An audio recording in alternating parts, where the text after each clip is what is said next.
Bismillahirrahmanirrahim.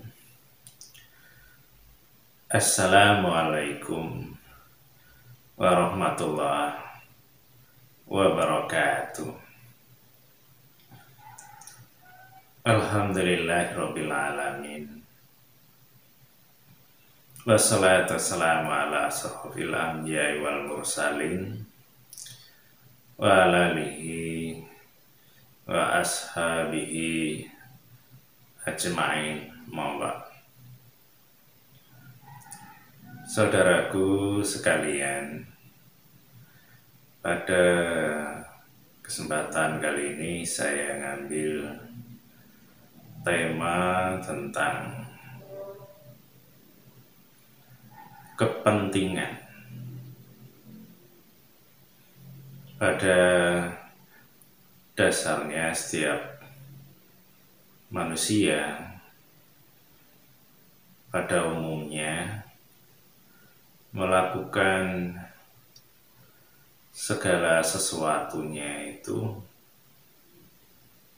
ada kepentingan,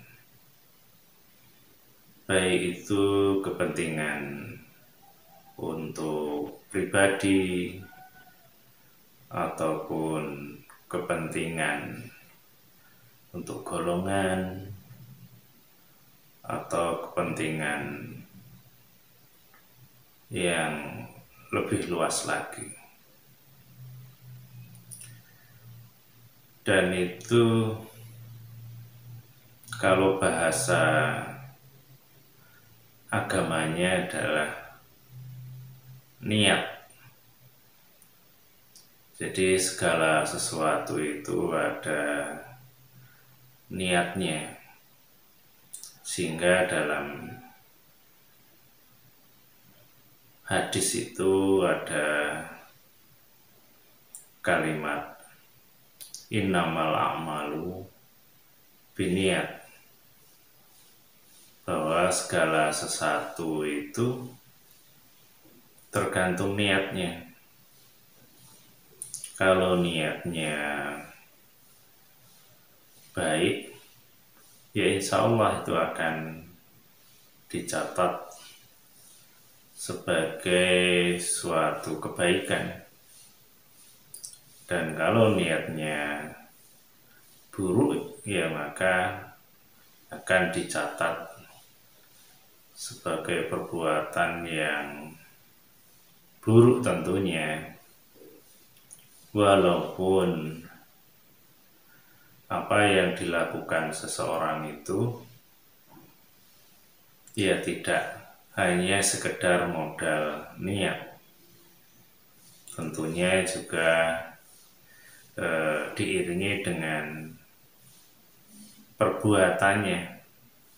Apakah perbuatannya itu benar atau tidak?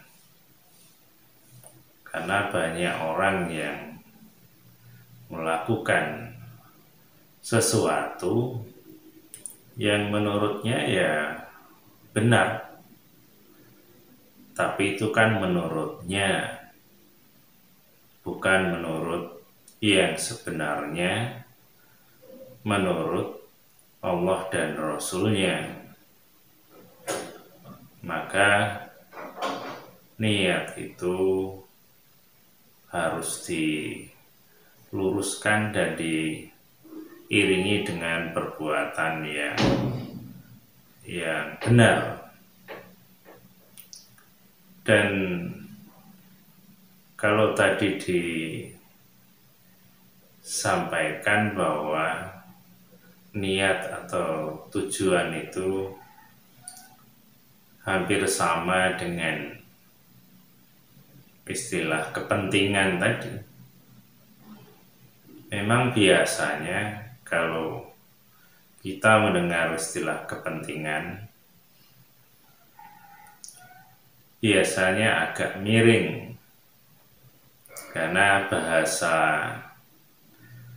yang gaul istilahnya, mungkin modus begitu. Jadi ada kepentingan atau ada modus, hampir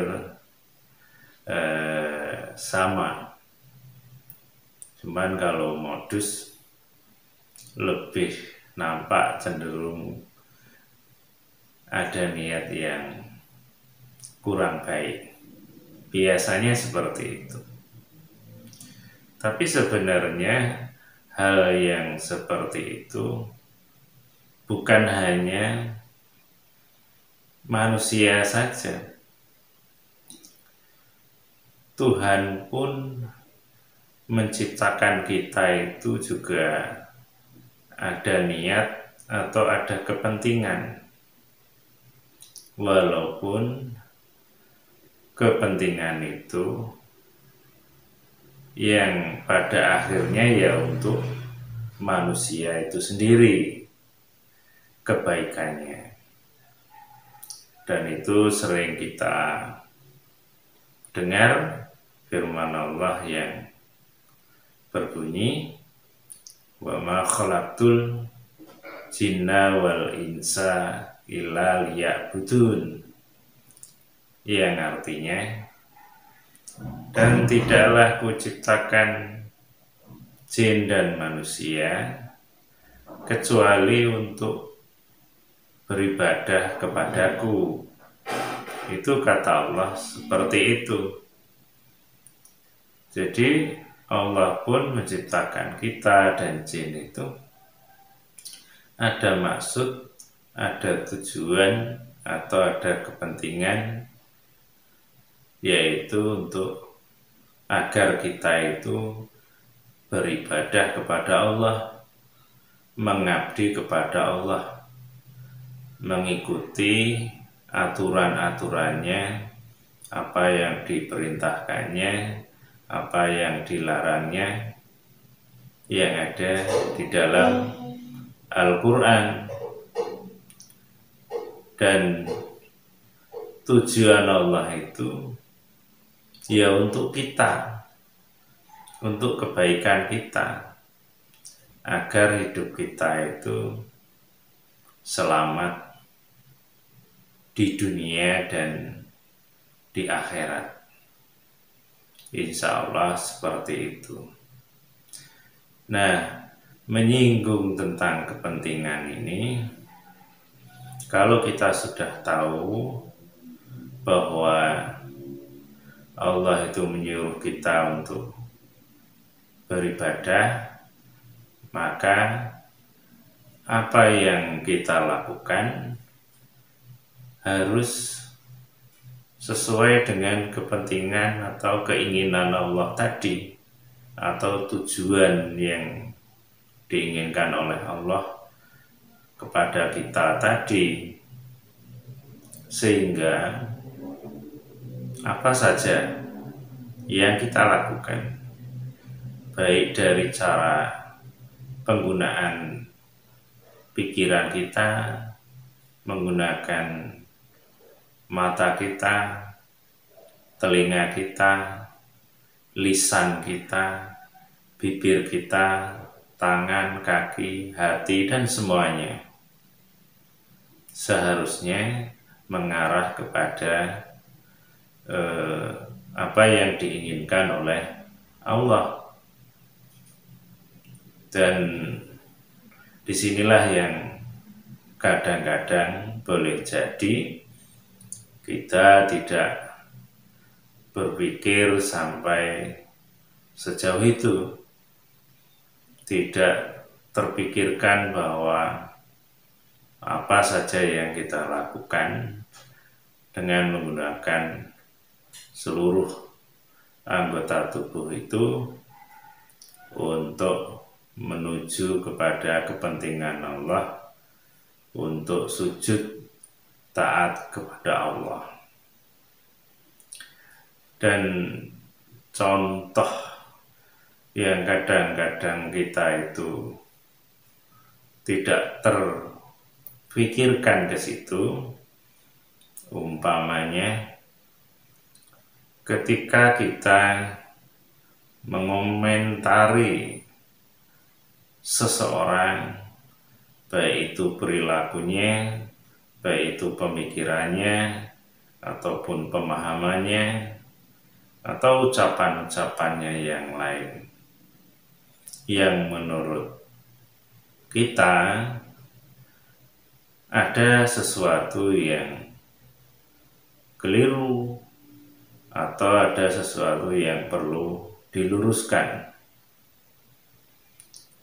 dan itu suatu hal yang baik sebenarnya kalau ada niatan ingin meluruskan, ingin memberikan masukan atau nasihat atau teguran, asalkan itu juga diiringi dengan niat mencari ridho Allah, mencari kebaikan yang diizinkan oleh Allah, yang terkait dengan keinginan Allah yang barusan kita sampaikan tadi, yaitu ibadah kepada Allah. Nah, kalau kita itu tidak berpikir ke arah sana, biasanya keinginan tadi ditelusupi atau dimasuki keinginan ego, hawa nafsu, yang kemudian disitulah setan menumpangi, kemudian membisiki secara tidak kita sadari. Umpamanya kita menyampaikannya yang dicontohkan tadi, kita membuat tulisan ataupun ungkapan lewat lisan bahwa orang yang kita anggap kurang benar tadi dengan bahasa-bahasa yang mengarah kepada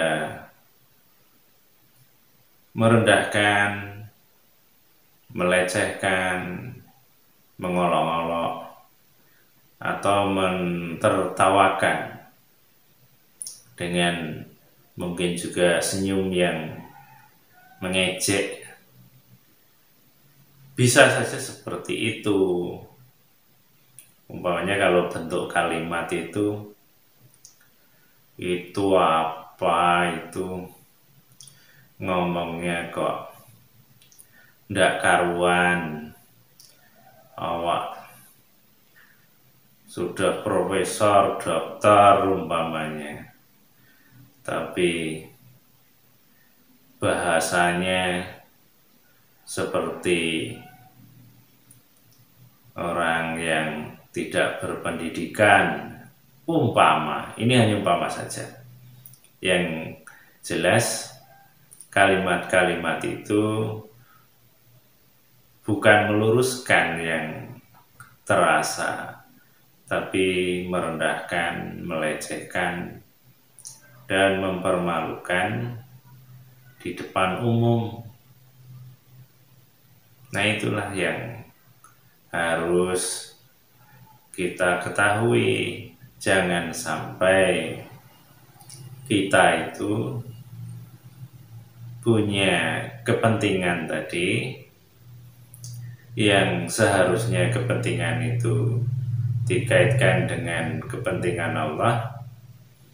Ternyata kalau kita simak apa yang saya contohkan tadi, itu lebih cenderung kepada kepentingan pribadi yang kalau boleh diurai ya ada sesuatu yang menunjukkan bahwa seakan-akan kita itu lebih mengerti, lebih pandai, atau lebih hebat dari orang yang kita bicarakan. Nah itu yang kadang-kadang tanpa kita sadari melakukan hal yang seperti itu. Atau kemudian kepentingan yang kadang muncul itu adalah kepentingan kelompoknya atau kepentingan pemahamannya, sehingga setiap membicarakan sesuatu, entah itu terkait dengan orang lain atau kepada kelompok lain, sehingga setiap membicarakannya ada semacam kecondongan. Kalau ke orang lain tadi bawaannya mesti miring, salah, ada yang keliru. Tapi kalau ke yang kelompoknya, golongannya atau pemahamannya mesti dibelain, walaupun sebenarnya juga ada kelirunya, tapi kadang-kadang seakan-akan tidak ada kelirunya, mesti lurus, mesti baik, sehingga semacam ketidakadilan itu terasa di situ, sehingga apa yang dilakukan itu ya sangat kurang bijaksana atau tidak bijaksana sebenarnya. Dan itu saya kira orang lain bisa menilainya kalau dengan pikiran dan hati yang jernih, insya Allah. Karena memang ada sesuatu yang entah itu benar atau salahnya sulit diketahui atau dibuktikan dengan ya fakta, tapi bisa dirasakan kalau kalimat-kalimat yang diungkapkan lewat lisan ataupun tulisan itu mengarah kemana, condong kemana, dan maunya apa, itu biasanya bisa dirasakan. Anggaplah ini, maaf kalau diumpamakan lagi, seperti bau, entah itu bau orang yang buang angin atau apa, itu baunya terasa, tapi tidak nampak wujudnya. Terus siapa yang mengeluarkan baunya kadang tidak tahu, tapi ada, ini baunya ada. Nah itu contoh. Nah itulah yang banyak dilakukan oleh manusia, ya kita, siapapun. Apa yang diucapkan tadi sebenarnya ada bau kemana, kan gitu. Apa harum, apa busuk umpamanya, atau kecut, bau keringat maksudnya, itu terasa tapi tidak nampak mungkin, kan begitu. Dan itu juga bukan hanya ucapan yang muncul dengan lisan atau tulisan saja, dari pandangan mata, dari cara senyumnya, itu juga sama itu. itu senyum atau senyum, atau ada orang batuk itu batuk atau batuk kan gitu. Karena kadang-kadang itu bukan sebenarnya, boleh jadi sebuah kode, dan kode itu bisa mengarah melecehkan atau mentertawakan, istilahnya seperti itu. Nah, itulah yang perlu kita ketahui, bahwa yang namanya kepentingan tadi memang boleh-boleh saja, tapi bagaimana caranya kita berusaha, apa yang kita lakukan dengan niat atau kepentingan hanya karena Allah, mencari ridha Allah, sesuai dengan kepentingan Allah, walaupun itu untuk kita juga pada akhirnya. Jadi kalau kita ingin melakukan atau mengatakan sesuatu kepada orang lain, harus dilandasi niat karena Allah. Kalau ingin meluruskan, ya harus diupayakan dengan cara yang bijak. Bahkan kalau di Al-Quran sering kita dengar, ud'u ila sabili rabbika bil hikmah wal mau'izatul hasanah.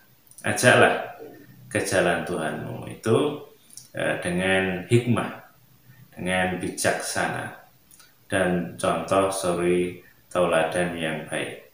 Nah, itu sebagai pedoman juga bagi kita kalau kita ingin berdakwah, ingin mengajak kebaikan kepada siapapun, kepada halayak ramai atau umum, juga kepada keluarga, kepada suami atau istri atau anak atau orang tua, itu juga dengan cara bijaksana.